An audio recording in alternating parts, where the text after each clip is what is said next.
3x3 Chris cross method કઈ રીતના આસાનીથી સોલ્વ કરશું તે આપણે શીખીએ. સૌથી પહેલાં 1 by 1 મલ્ટીપ્લાય.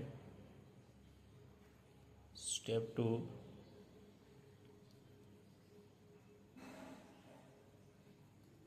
3 1 2 1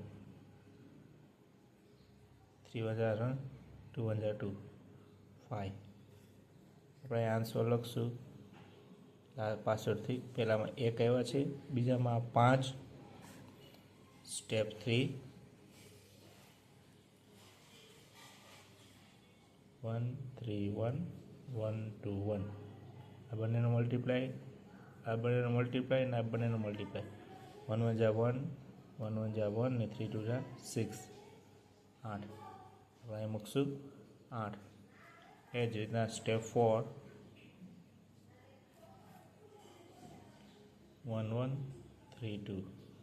આ ચારને આપણે લેશું ક્રોસ, ક્રિસ ક્રોસ. 2 + 3 5. આપણે મૂકશું 5. અને સ્ટેપ 5 જેમાં પણ શરૂઆતના મલ્ટીપ્લાય એટલે 1. જવાબ થશે 15851. આ જ રીતના કોઈ પણ આપણે 3x3 ક્રિસ ક્રોસમાં આસાનીથી સોલ્વ કરી શકશું. તેના વધારે વિડીયો અને આસાનીથી સમજવા માટે પ્લેલિસ્ટમાં આ માટેના વધારે એક્ઝામ્પલ સાથેનો વિડીયો મૂકેલ છે.